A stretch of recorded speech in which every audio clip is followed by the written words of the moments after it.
Let's make a trendy animation.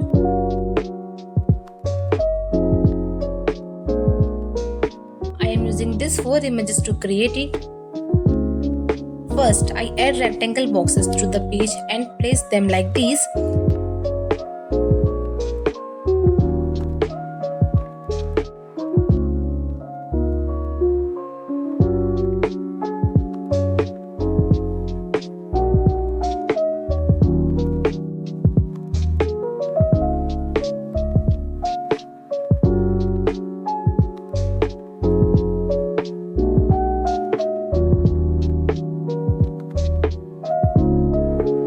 Then I drop in the images and adjust their position.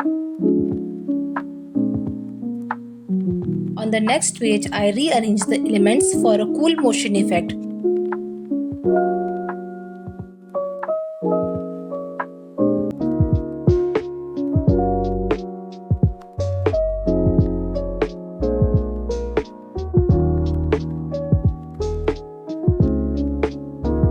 I do the same for the rest of the pages with slight changes.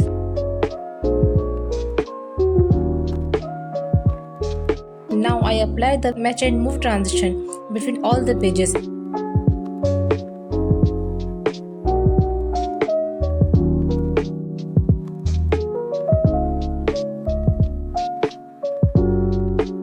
And done. Our smooth animation is ready.